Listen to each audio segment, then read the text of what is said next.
As soon as I turned the camera and the lights on, I had an intrusive thought of putting all my equipment away and just going back to my everyday norm. But that would be exactly what my abuser would want. For me to sit in silence and keep it to myself, keep his secrets. And so today, as promised, I will carry through and I will tell my story. My abuse began in the year of 2015. I was 26 years old. I was getting divorced after 7 years. My abuser found me on social media. He had met me 6 months earlier that year when I attended a graduation party for a mutual friend. I had attended that party all by myself, alone, and so it was probably obvious that there was a gap with just my solo presence there as a married woman. So I found it really odd that somebody who lived 199 miles away, approximately 2 hours out of my hometown, remembered my name just enough to look me up, request me, and eventually start a conversation with me. He learned about the divorce, but he had also been through one himself. It was a relief to have someone who understood the divorce process. So I let my guard down a bit. The conversations that we had through the holidays together in 2015 were exciting. Extremely soon in the friendship, I started finding out that we had a lot in common. Sometimes the fact that I was getting divorced seemed to creep in and start hurting more than I was ready for, but it quickly seemed like he was also on this ride with me. Each day was brought with words of affirmation and reminders that, hey, there's a lot to be happy for, and there's a lot of life to live ahead. It started to seem like divorce wasn't so bad.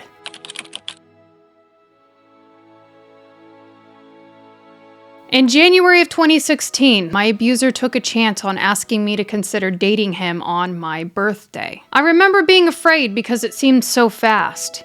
Even though I had already told him in the beginning that I wasn't trying to date people for a while, I couldn't ignore that I found my very own twin flame. That was unheard of. It was very unexpected. Yet, for him, it was like, what a surprise. Like there was some positive side to it that I needed to change my attitude on. Look at it this way. We have so much in common. Really, this all just kind of made the marriage I was ending look bad. Kind of made me angry with my ex-husband for being so ignorant and lazy to my needs. So I said, okay. I wasn't sure if I would be happy with that decision, but I already had this kind of two-step ahead plan that if I wasn't, I would just say it wasn't working out, right? Easy. But unbeknownst to me, I don't realize who I'm even talking to. I just know what he says. I have been mirrored. I have been tricked, lied to, and I have no idea that he's been trying many women out up till now. I just happen to be the one to stick. I am unknowingly narcissistic supply.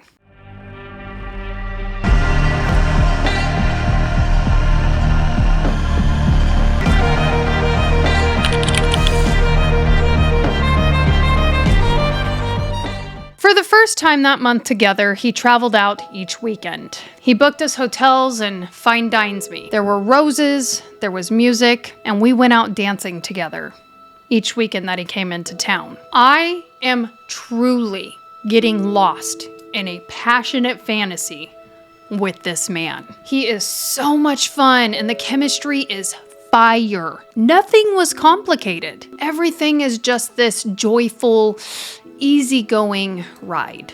He would want to take pictures with me, and then he would just look at the picture that we took and marvel like, you are so beautiful. Naturally, I returned all compliments, and I truly meant it from my side.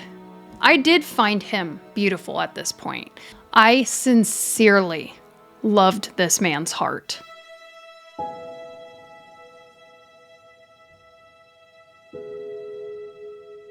What seemed cool at the time was also how he was able to relate to everyone around me. If people were parents, then he loved kids. If a bartender, he knew drinks. If he knew my father, he knew God, because my father was a great man of the Lord. Now, in my previous marriage, my ex-husband and we had a daughter together. She was 4. And the new man in my life knew that I loved being a mom, and so he oftentimes spoke very highly of my parenting, and he would send me, these little gifts to send back to my daughter. I don't even realize that he's taking over my whole life right now, mirroring my friends, my family, sizing them up. No way. Like, he's really, really good at what he's doing.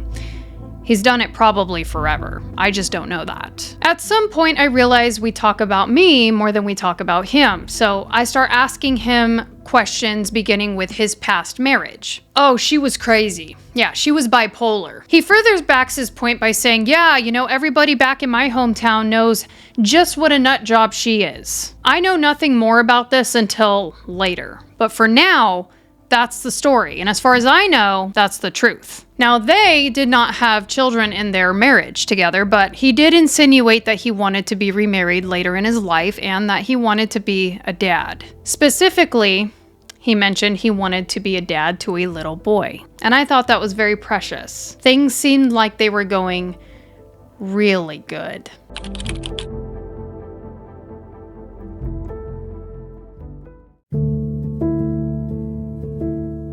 Valentine's Day of 2016. I was excited for the first time in a long time to celebrate this day with someone as great as my new boyfriend was. I decided I was gonna dress up.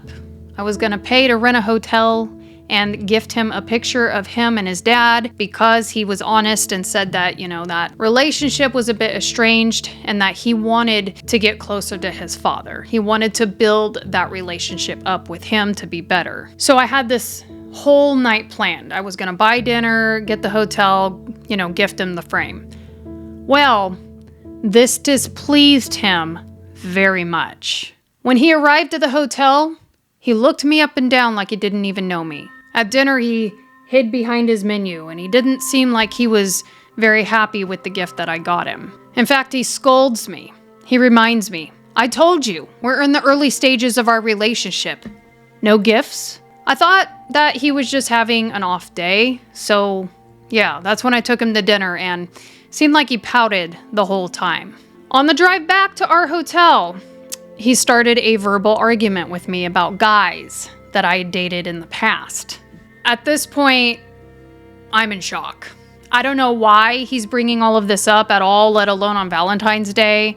And I have zero clue that there are names for this type of abusive behavior, but basically he's baiting me.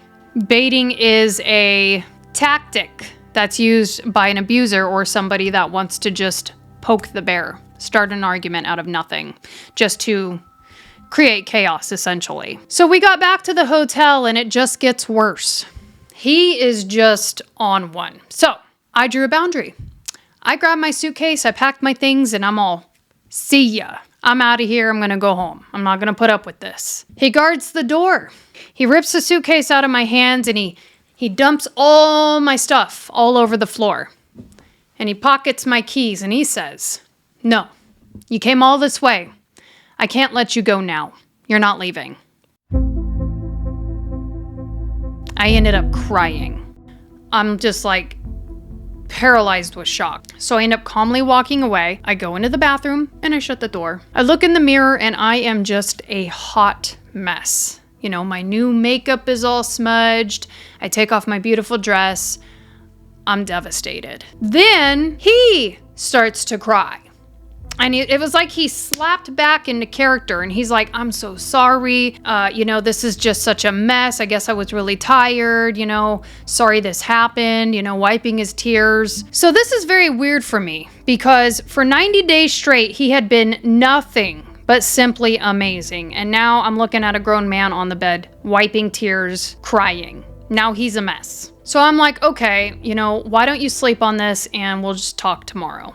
So the next day, I was pretty uncomfy around him. I had to pack my things and I was pretty upset internally because all of this night was like really expensive. I had really gone out of my way to make sure Valentine's Day was gonna be hot, not a hot mess. I was looking for that connection that we had built and suddenly lost. So on the drive home, I'm like thinking about it and I'm just getting a little more upset. So, hey, I called him and I said, look, I get that you had a hard day, but if this is the way it's gonna be, like if this is how things are gonna go, then I don't think this is gonna work. Like we might not be able to see each other anymore, so. And he says, okay, he's like, okay, and again, I'm sorry. So things go back to the way that they were before, and suddenly it's really good again, and it's like it never, ever happened.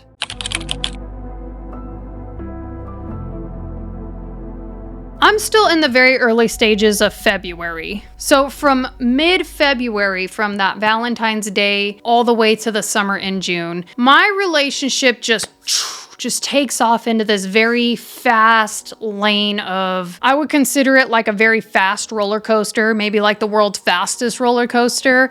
And I start to survive on adrenaline. Like, it just feels like I'm on this very rocky boat in the middle of the ocean. Like, I am going through major waves of gaslighting. And I don't know there's a name for this. I just know it's just like really hot, really cold, really bumpy, really smooth. It's like the closer we get, the more he goes silent.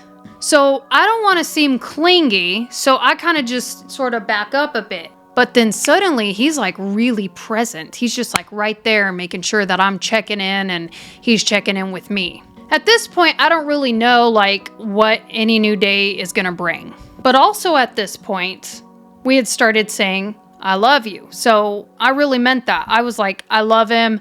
I know that I want to get closer. Those are the two things that I truly did know. I hated the long distance and I felt like I was getting drawn to him emotionally a whole lot more, despite how rocky day in and day out that it started to feel. So we ended up formulating a plan to make getting closer in proximity happen. One of us was going to have to move. So I was like, look, I'll do it. It's fine. You know, there was a lot of reasons for me to go in that area of California. It was like cheaper living. There was just, I was choosing to see the positives. Really, I was terrified, but I'm like, I'll do it. I'll do it. It's fine. I'm going through all these changes. Just, you know, hey, it'll be me. So we started a very complicated, exhausting process on me the most to relocate me and my daughter to get closer to him. Now, as stated, I was going through the silent treatment during this process, which was very hard and unsettling, and it created me to be very worried. I'm confused because I'm making this big life step for us, and when he's silent, I'm like, what's going on? And he's saying it's because he was busy working, but then he would spend a lot of his time on Facebook, I noticed. So let's just take a quick look here at a receipt that I still have from when I had Facebook back then, what it looked like if I didn't respond to him. I know you're on. Why aren't you sleeping? You having a hard time too? Then he sends me this thing that says, geez, this is horrible. And the picture is, sitting for more than 3 hours a day can cut 2 years off a person's life expectancy. So basically, this is like a passive slam to what I do. It's a low blow to me and to my career as an office manager, because that's what I did, was I ran a department and it was from a desk. So already right there, there's like the devaluation just dropping. But then there's this big pick-me-up. It's sinking in more and more how much I need you. It's not the life I want without you. Screw being alone without you. It's getting me so depressed more than usually. Then at 12:08 a.m. on a different day, he's like, I love you, Chelsea. Good night. Babe, please don't leave. I love you. You're my everything in life. You're very important to me. When I'm with you, my world's complete. Baby, please don't give up. Then he puts this really weird picture of two old people and he says, please, let's grow old together and never give up. By May 10th, and I mean, these are late periods if you look at the timestamps here. He's like questioning me if I'm on, why I'm not responding to him. And then he says, hey, don't ignore me. Seriously? Then he's back at it with the whole pick me up. I love you, sexy. Suddenly he's back to controlling. Hey, come to the shop if you can't get a hold of me. Babe.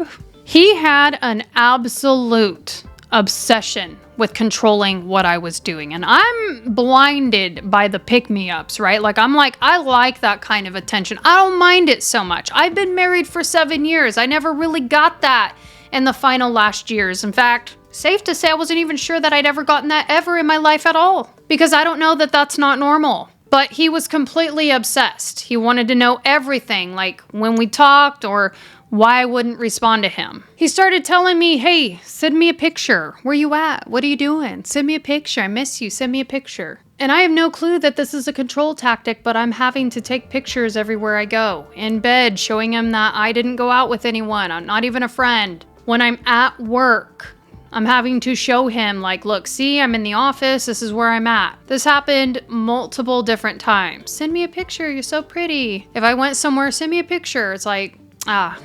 A lot of aha moments when it all ends. Anyway, if I was doing something that he didn't approve of, such as maybe like going to the beach with my friends, which I did one day without his permission, went to the beach, instead of sitting home wondering why he's doing the silent treatment again, he started breaking up with me. I remember the first time that he broke up with me, I was spending the day with my daughter and I felt like I hadn't been seeing her. It was like there was this wedge starting between me and my 4-year-old because he always wanted me to go his direction and see him, or if he knew I had time off, he was coming my way to see me.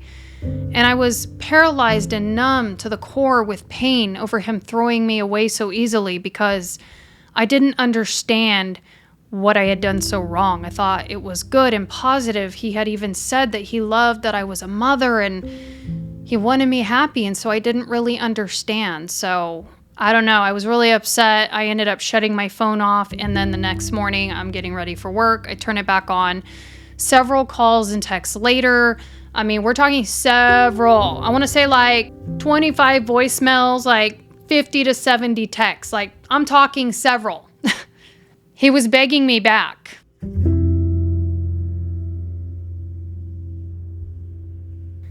He's like, oh my gosh, I've been just so busy. Like, I just misunderstood, like, relax. I was in the wrong. And it wasn't too hard to take him back because I'm a pretty loving and forgiving person, or at least I used to be.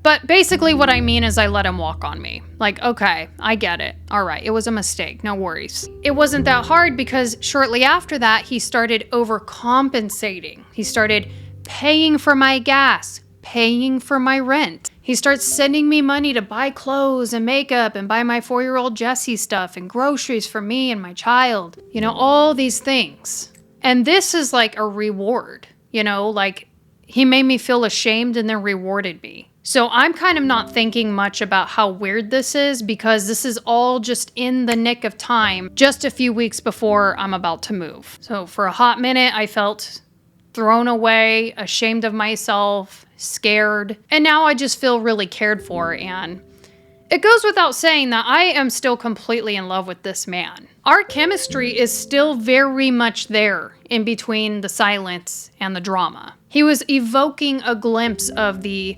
idolization, love bombing phase that was just enough for me to not identify that something was seriously wrong.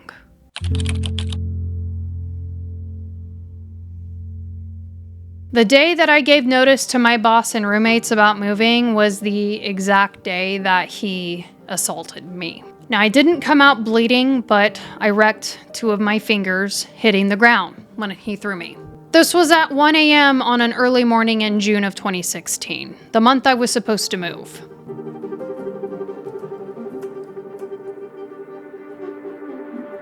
He had been drinking, and I was the driver. I was being punished for one of his male coworkers giving both of us a hug goodbye from a bar that he and his coworkers were drinking at that night. He waited until the guy left the bar, he instructed me to get in my car, and then he began to scream at me in the car, right into my ear from the passenger seat, like this close. Eventually, I made an attempt to pull over and get out of the car, but he restrained me in my seat by pushing me down into it and reaching across and locking the door of my car so I couldn't leave. Then with the other hand, he takes my keys out of the ignition and he pockets them.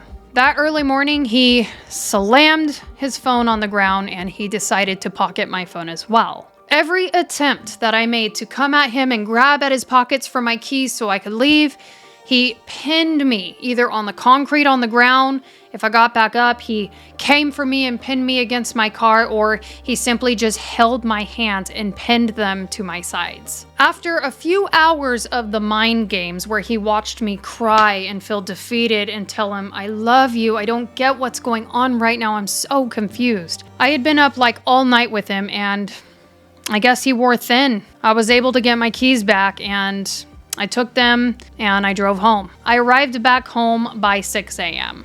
I was scheduled to work at noon the next day. Unfortunately, this is a time where a lot of people started to actually know what was going on. I couldn't really avoid talking about it because, for one, that was a very traumatizing experience for me. So when I did talk about what happened, I was a wreck. For another, I had to get everything back on a dime. I had to get my job back. I had to reverse notice to my roommates.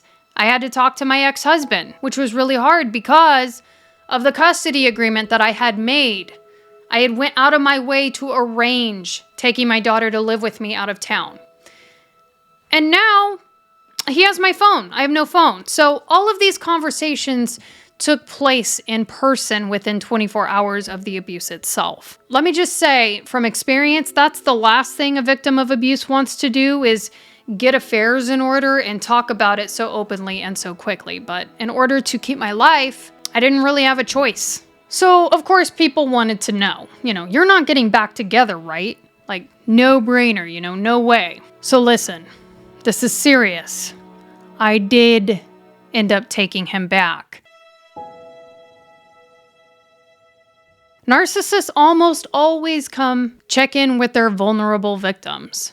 I mean, it had been 8 months that this man had absolute control of my life every single day. That's how much I loved him. If he said jump, I was like, how high? I had already been conditioned through intermittent reinforcement to be readily available on demand. It triggers the chemical reactions in the brain leading to addiction-like behavior. And the only way that I could feel relief was if I were to go back and play this game again, because I was conditioned for 8 months to play. And yet at the same time, I was being tricked because what I really thought all along was if I was good enough, then he would love me well in turn. The truth was, I was so weak in the head about this whole thing, I took some kind of responsibility for what happened that night. Taking responsibility for what he did to me was the only way that I could justify taking him back. And just imagine what it was like when my employees, my friends, my roommates came forward to tell me that he had used my cell phone to get into my contacts and contact all of them. Yeah, he used my phone to contact my people in my world and told them to have Chelsea call him. That was the way back in. We met up in secret, the tears, the shaking, the roses.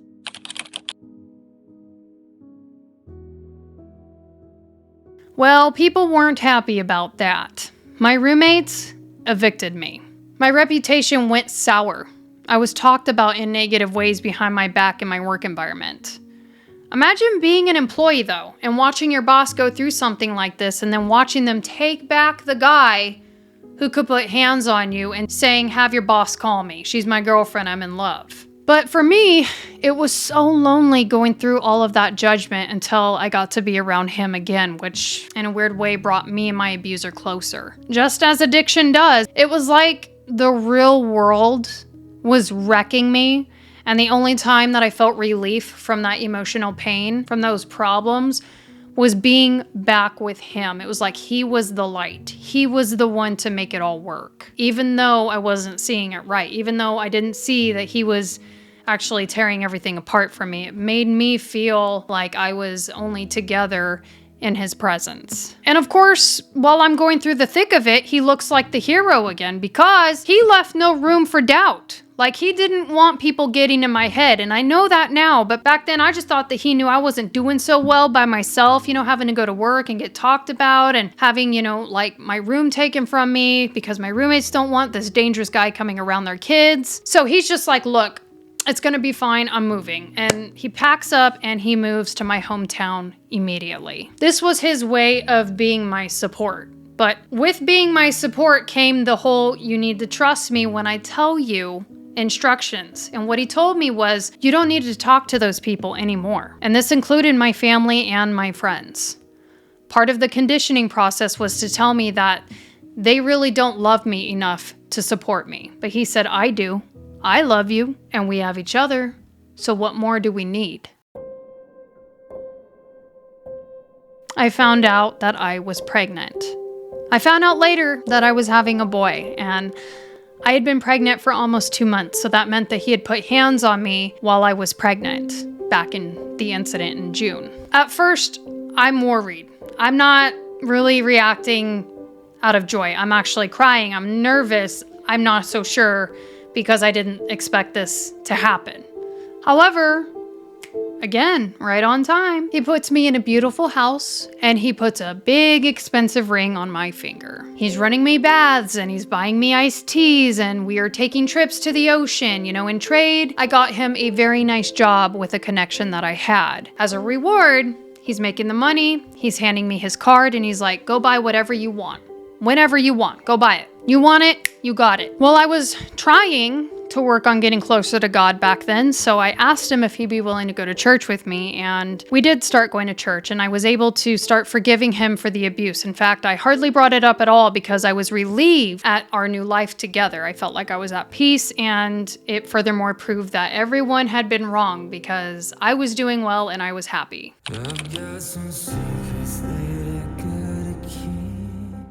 So everything seems like it's going really, really, really good. But then that boat starts rocking again. And I feel like I'm kind of going back on that roller coaster. And I'm not really sure what that is, but that familiarity of gaslighting comes back.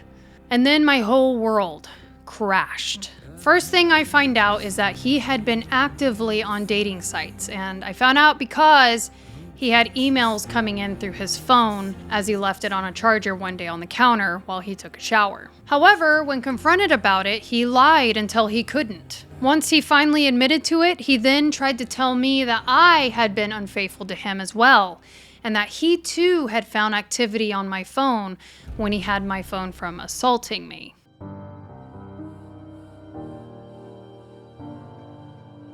Now, I was very, very hurt and confused by this because I really loved him. This hurt me deeply, and it never crossed my mind that he would, start tricking me. But we had to carry on because now we have this house, we're engaged, and we're expecting a child. So I had him shut all 3 sites down in front of me, but from that point forward, I never saw that kind of innocent happiness I had hoped for really ever again.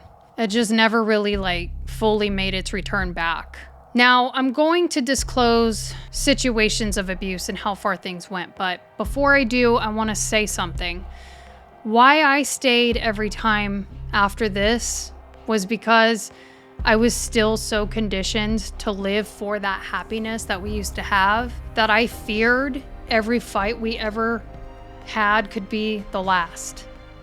I remembered before he assaulted me in June that I was this really great, adored woman in his eyes. And then I felt that way just one more time with him. In my whole life, the last time I ever felt that way was when I found out I was pregnant. But after the cheating scandal, it never really fully came back. But I worked for it and I hoped it would. Sometimes it seemed like we were getting really close to being that happy again, but then suddenly he would pull away. And it would lose its flame. It dwindled, and sometimes it was just completely gone. It was like I frustrated him, and my whole life came about making everyday work with him. Because for me, it was genuine love. But in reality, it was a big, terrorizing game. Now, I really tried to see the best in him the whole time, but I couldn't help it. In time, the meaner he got, the more I noticed that he really wasn't at all the guy that I thought that he was. His personality wasn't really adding up. He used to be, really handsome and funny and charming, and then he started becoming this very cold, inconsiderate, and kind of manipulative guy. If we had an argument, I didn't know why we were arguing. Basically, it was created by him. It was baiting again. I spent every day on eggshells, wondering when he was going to get pissed off and what for next. But more than that, things just kept getting worse and worse and snowballing into worse. He got into a habit of withholding sleep from me so he could keep the fights going. This looked like screaming at me in the bedroom until I would go to the couch and ask for space. But nope. Every light in the house gets turned on, the AC gets cranked to freeze me out, and the TV goes on as loud as it can go. If I chose to completely disregard this behavior or ignore it, he pulled up a chair right next to the couch and he would start talking about my past. Who do you think you are, Chelsea? Superior? I see your games. I see through your lies. Your own mother couldn't keep you as a child. Now, eventually getting told that kind of stuff, even though I was annoyingly gray rocking, like, okay, whatever, I hear you, I just want to sleep. Eventually, this started to create me to react. This would oftentimes build me up to eventually scream, cry, and have to physically push him away from me. Again, this is called a reactive response. Well, that was an opening. If I put hands on him to get him away from doing that, taunting and antagonizing me, if the hands went on him, the hands went back on me. So my relationship now has gotten physical. This has now given my abuser an opening to physically abuse me. So if he is in the mood to start a problem with me and I ignore him, it's going to become a physical assault if that's how he wants it. So I began to fear my own reactive responses because I never was that kind of person before, and I felt like I was becoming someone that I wasn't proud of. So instead of trying to react on him, I would try to get away from him. So I would start going in the bedroom or the baby's room and vocalize, "Give me space, leave me alone, I'm mad." Well, this led to the doors getting kicked in. And one time I was sitting in front of the door like, "Don't come in, I'm telling you, stay out." And it got kicked in against my back. Once he would enter the room, he was really angry. And I was punished by getting put in the corner of the room and screamed at.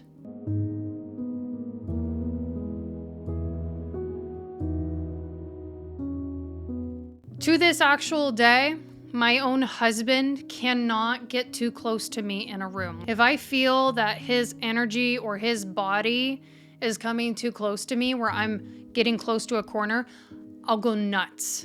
It's a trauma response. It's something that I'm working on and I haven't mastered yet. My anxiety just goes to like 1,000. And he sees it. I look at him like, and he's like, "Oh, sorry," and he backs away. But I can't be in small spaces with a grown man, not even my husband, because of that experience. So I realized I can't get away from him in a room, so I would end up leaving the home. But he would start taking my car keys from me. So I couldn't drive. I couldn't get my car and go anywhere. So I would just leave out the front door and start going for a walk. But if I did that, he started walking behind me. He followed me around blocks, sometimes in the middle of the night. He would just insult me the whole time. He would stalk me around different parts of town when I was just pregnant and just trying to like walk away from him. And I would be crying and like I'd be doing what I didn't want to do, like shut up, like stop saying this stuff, because he would call me bitch and weak and just horrible things. And so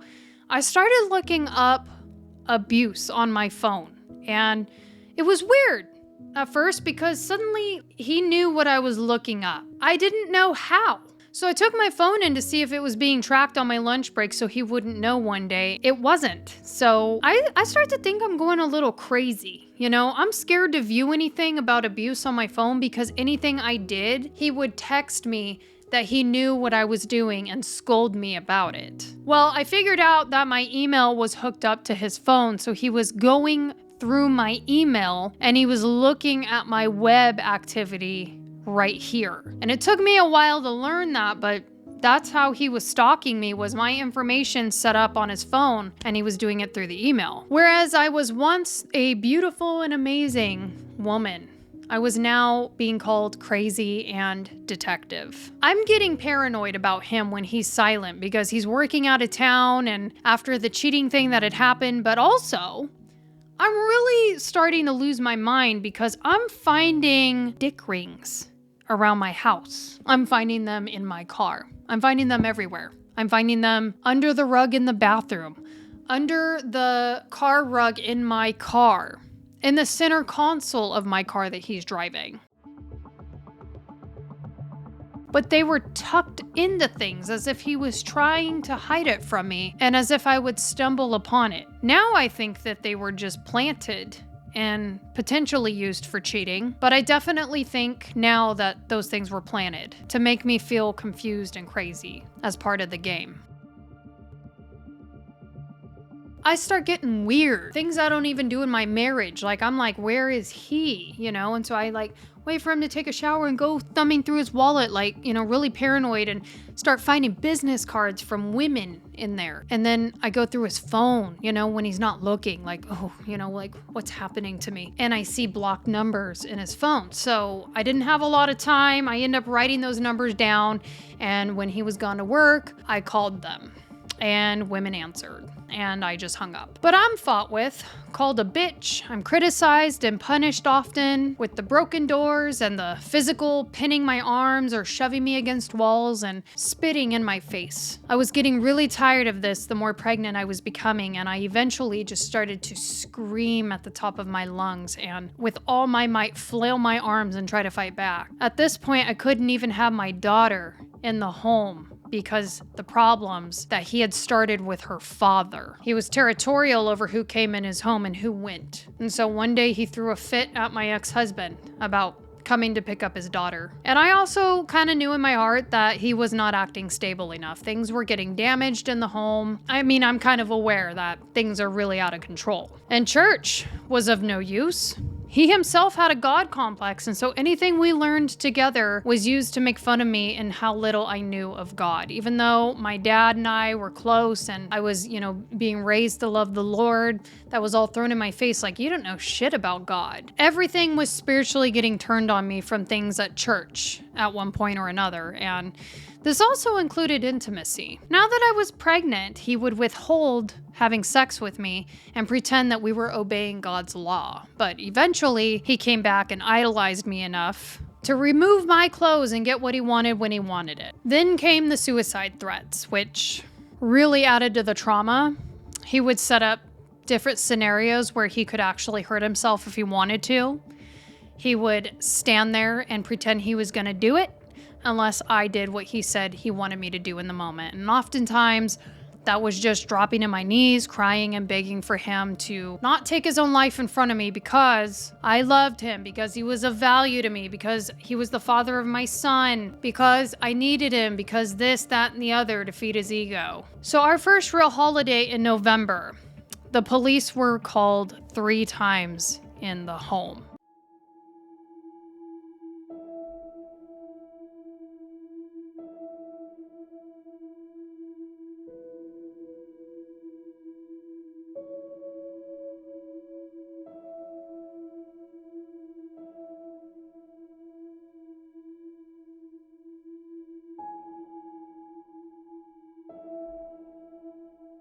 All reports have multiple things in common. He started the fight, and I was trying to get away from him.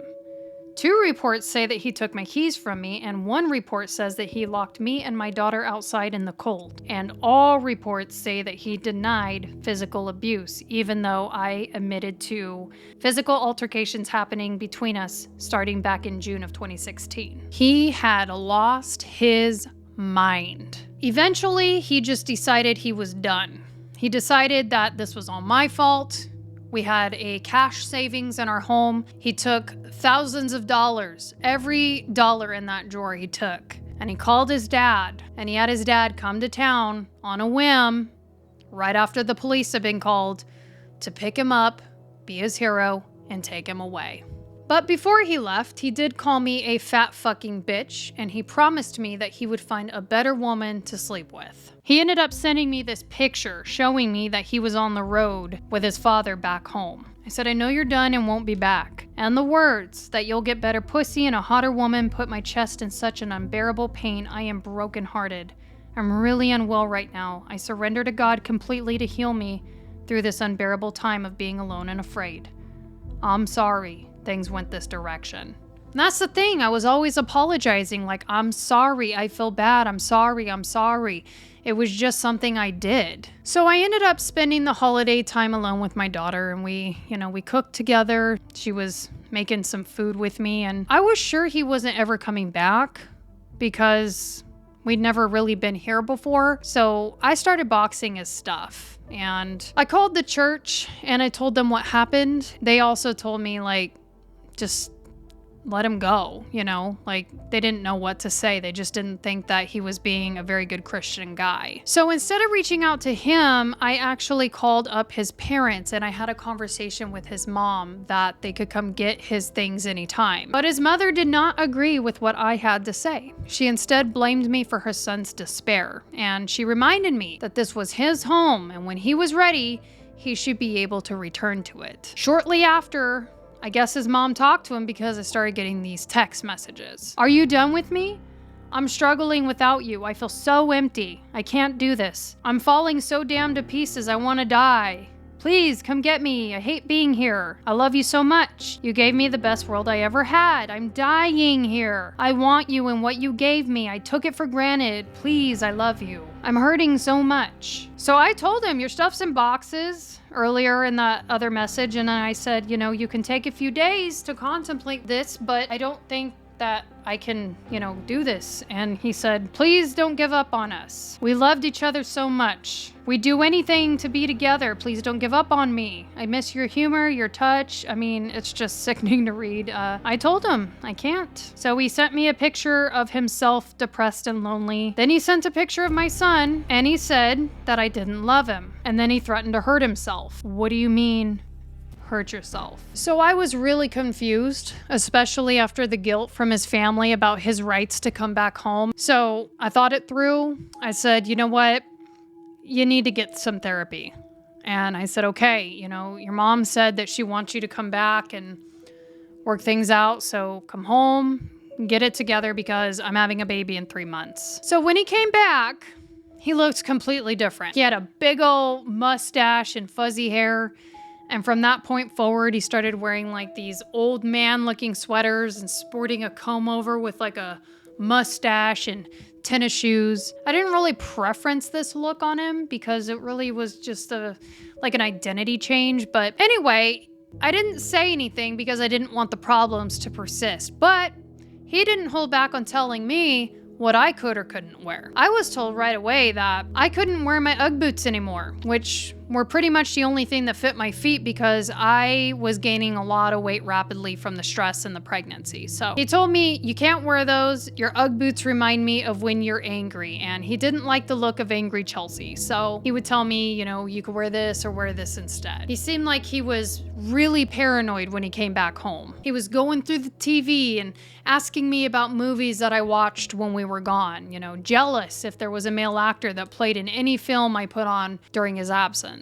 He starts showing up at my job with roses unannounced to see if there were any men on my team, on my staff that worked the same shift that I did. When he had the roses, he told me where the roses were to go on the desk, which was right there. Right where everyone can see them. I love you. Put your roses right there. And they were like really big, expensive ones, like huge, like inappropriately big, covering a good portion of the office, like it's the first thing people are going to see when they show up to work to clock in. I love you. Put your roses there. Are you wearing your ring?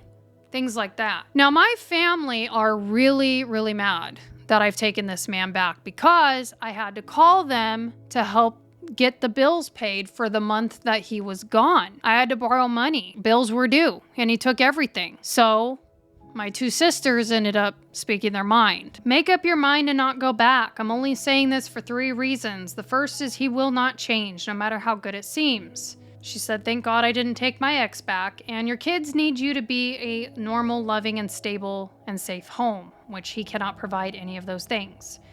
She told me if he threatened to hurt himself, then just let him because that was something that her ex-boyfriend did as well. He used to play all those mind games with her and very abusive relationship for her. So she's like, from experience, don't take this guy back, please.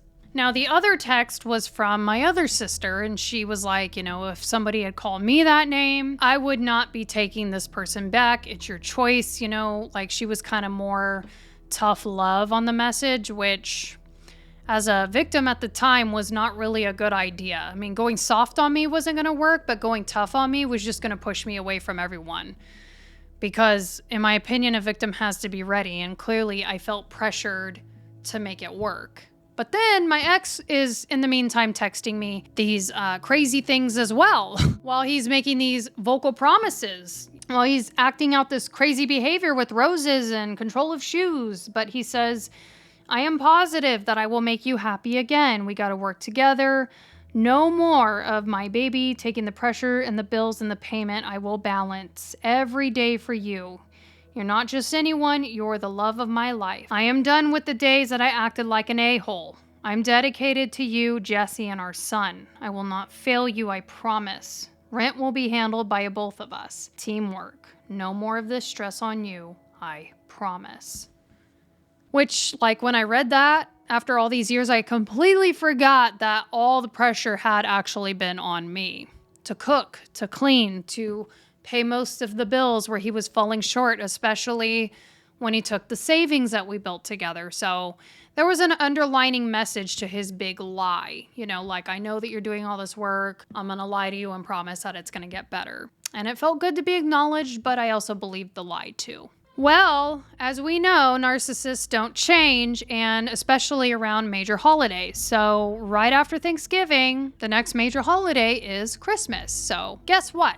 Things don't get better. He said he would promise therapy. He went to about 2 therapy sessions, wigged out and quit going. Do you know who ended up going to therapy instead? Me. You know what my therapist said? You can leave a guy like this even pregnant, you know. But I don't. In fact, I don't even tell her the full extent of the abuse that has returned. And then it gets worse mentally. He starts vocalizing that the reason all of this went so wrong between us to begin was because I am pregnant. He tells me that I've changed since I got pregnant, and he says, don't you remember who you used to be? I loved that person. You changed so much. You scream at me now. You stomp around the house angry and you push my buttons. How can I get better with you like this?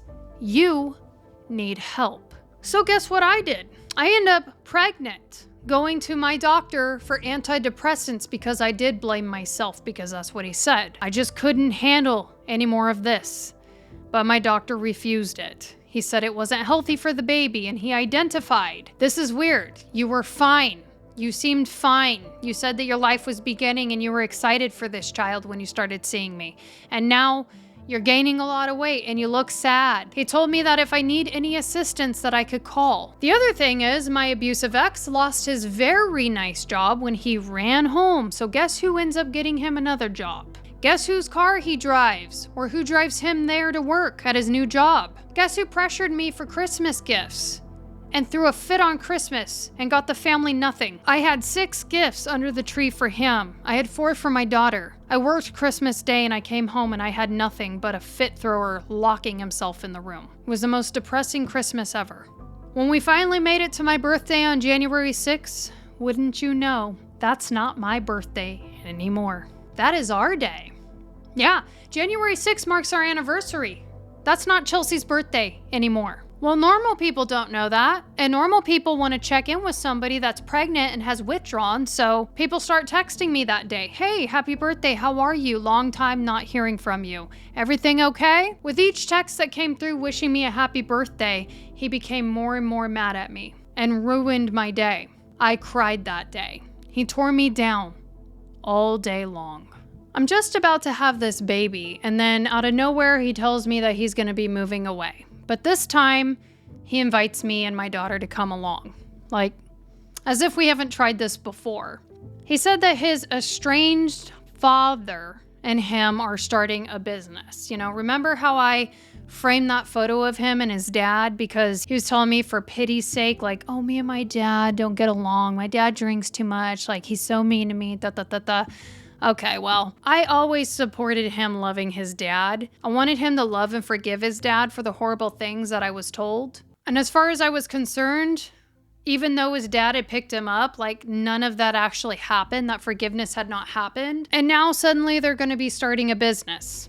And it's like, join me or just be here by yourself with the kids. And I didn't want to be left alone with the new baby. So, in fact, I thought it was kind of a good idea because if his parents saw him around me and the kids, then he probably wouldn't be acting out so much. I did notice that he acted out the most in a private setting within our home. And we were going to start living with his family in the beginning. So I did end up agreeing to this. I'm like, this might not be a bad idea. I also felt like I hate my job.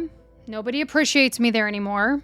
I have no friends left. So yeah, I would probably be alone in this really expensive big house with a new baby. So I'm like, okay, go start your business.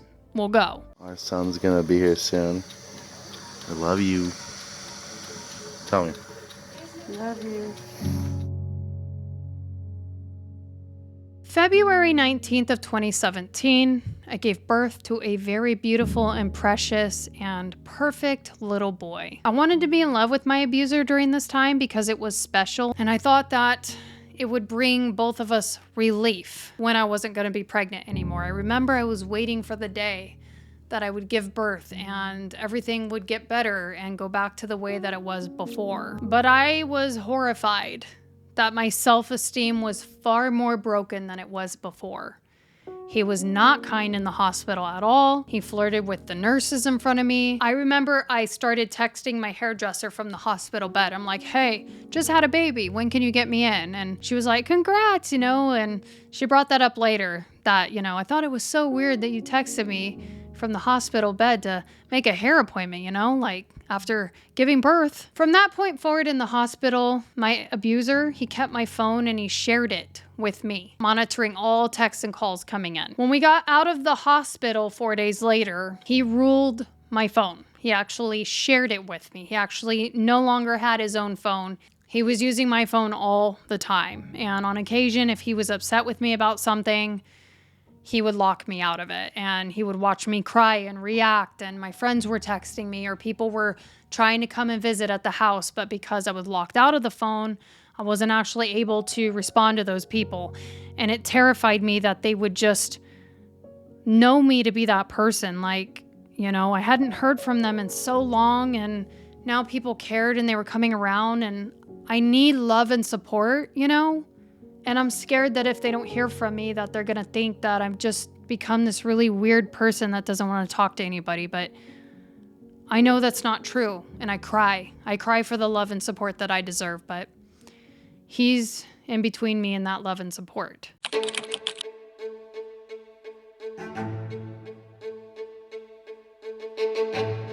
I was really confused and very, very hurt emotionally because I had this baby and he wasn't lightening up on me at all. In fact, he treated me like I disgusted him. This was until he was ready to be intimate within a week of me naturally delivering my baby. My baby was almost 9 pounds, so I had to be stitched downstairs. And I was told no sex for 6 weeks, but by him, I was told that I needed to put out and then he would be happy with me. Even though I said, well, I'm afraid it's gonna hurt, I think it's gonna bleed, and worse, I'm not supposed to do that because it can bust my stitches. But it didn't matter. I caved and I busted my stitches. And for a moment, he would hold me and everything was okay. I thought it was gonna be okay. But after he got what he wanted, I was back to being nothing much to him at all. It was no time at all before he started arguments with me like he used to, and it was really, really getting to my head this time. I began to sink back in my defiant ways and yell and squirm and freak out as a response. I was done with it. I was angry. I thought this would fix everything. I flailed at him one day when he got in my face and called me a bitch. I pushed him out of my face. Done with this. And in return, I got hit in the face by a 6'3" man across my cheek right there. I will never forget that day. After he hit me in the face, he had no empathy, and he looked at me like I was nothing as I cried and held my face. How could you do that? But he did what he always did. He peered down on me like nobody, and he grabbed my car keys, and he took my car and he left me in our living room sobbing as my son sat in the car seat. He didn't know what was going on, but he was present for all of that.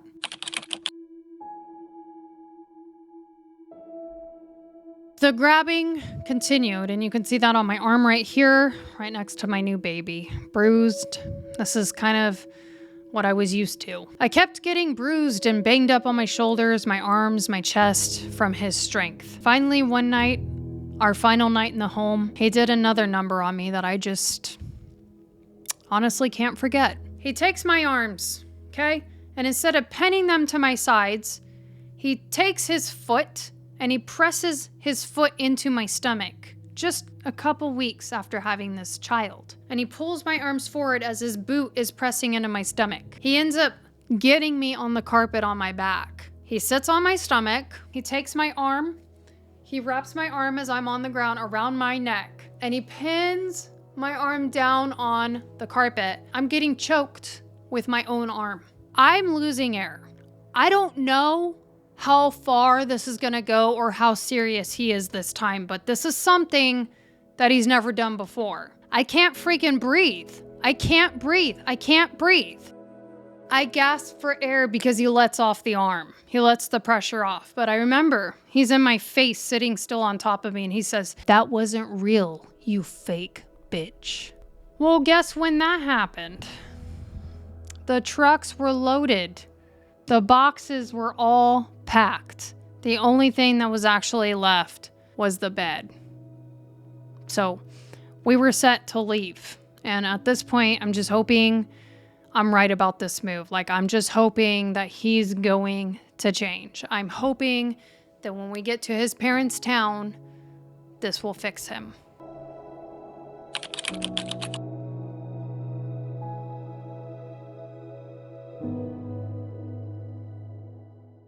It was like we left Earth and went to live on Venus. My first week there, I knew that I was in big trouble, that I'd made a mistake for sure. The messy, smelly house sat on a dirt land out in the middle of nowhere. The countertops were cluttered with meds that his mother took. The fridge was stuffed with alcohol and his father drank. You get what I'm saying? We got 2 people in that home that self-medicate. His mother wouldn't leave the house except for a 3-hour window on Saturday afternoons when her husband would come home and take her to run her errands. Now this is real bad because his mother obsessed over my ex, her son. Out in the backyard on a piece of dirt was a 5th-wheel trailer, which was supposed to be our new home. For a while, we lived in his bedroom in the home that his mother had lived in and slept in his bed the whole time while he was gone living with me. The obsession she had with him was unreal. Following him around, calling him, like she'd be in the living room and he'd be in the bedroom and she would pick up her phone and call him. She delighted in my children right away, so that was good, but she looked me up and down like a rat that the cat dragged in from a New York alley. I thought that I would be moving here and cooking hot meals for my new family, but no. I was not actually allowed to cook in a kitchen. That was a rule. She was the only one allowed to cook in her kitchen. In fact, after she cooked, she served her son, my ex, the first hot plate. The rest of us lined up at the stove to serve ourselves, including her own husband.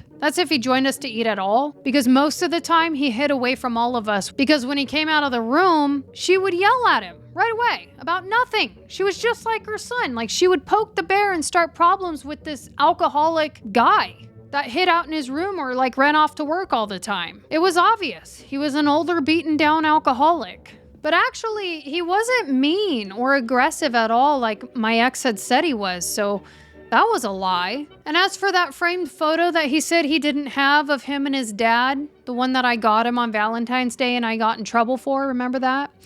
Oh, they had one. It was framed, and it totally existed, and it was a picture of him and his dad from his ex-wife of their wedding day together. I asked about the job that my ex said that they were starting together.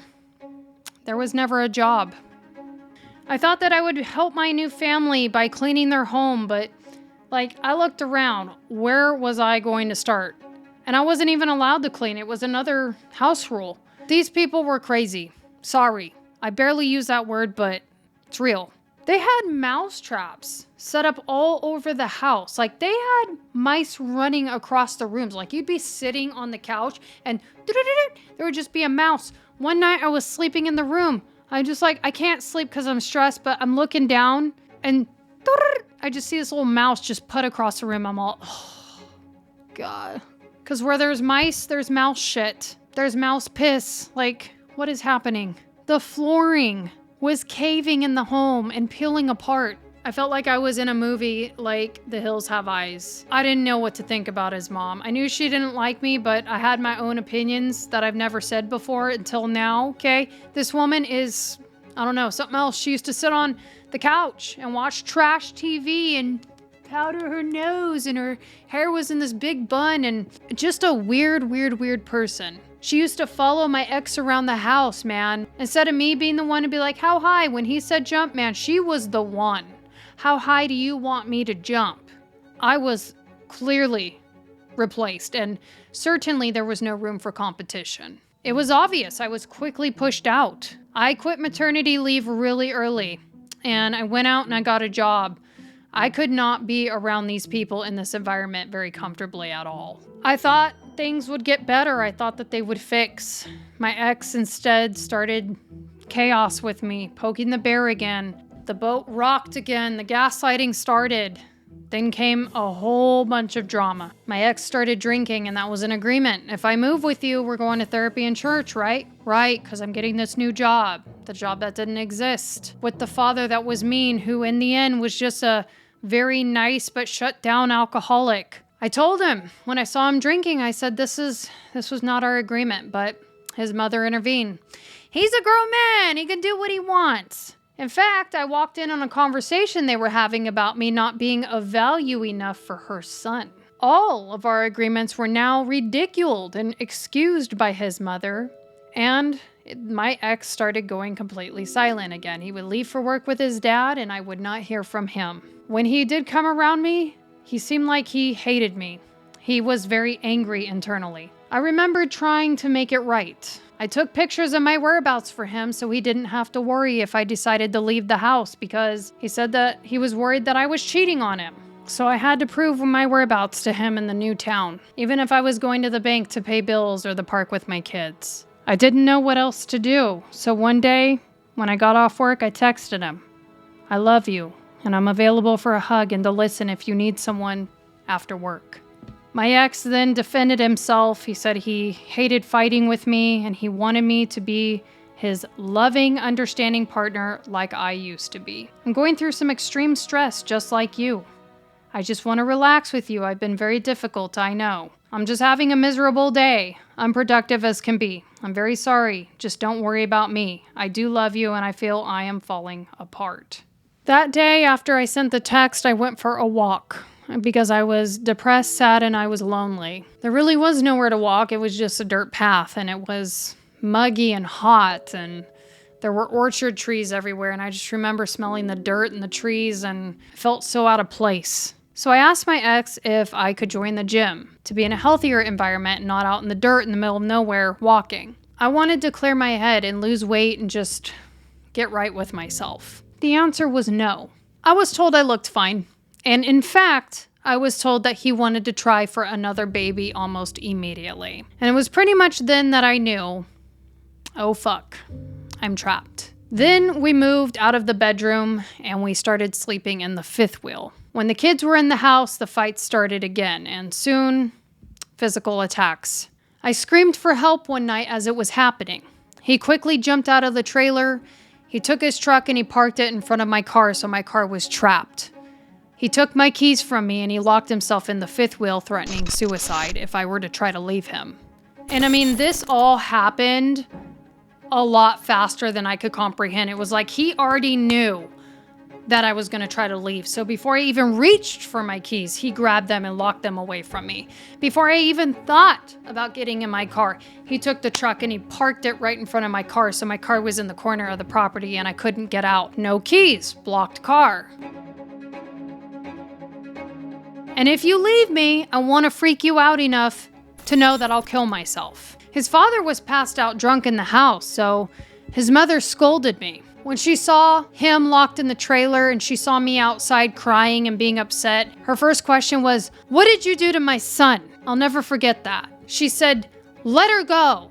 She was yelling out to him, "She's not worth it. Let her come in there and get her trash and leave." She actually gave me an actual garbage bag to fill my stuff. So the cops ended up being called. I went into the trailer with the cops present. He came out, lied about everything. No, we didn't hit each other. No, I didn't threaten suicide. No, none of that happened. They turned to me and they said, "Did something happen to you?" I said, no. No, I just want to leave. I lied. My kids were on the property. I was scared. I didn't tell them that he pulled my hair or spit in my face and called me a fucking bitch and tore my clothes off of me and that I had a huge bruise on my leg from the incident. I didn't tell them any of that. I just went in there. I took one garbage bag, 3 people's clothes, my son, my daughter, and mine. I grabbed my pillow. I was able to get my spare keys out of the trailer. I took my car, a trash bag, a pillow, and my kids. And I was escorted off the property.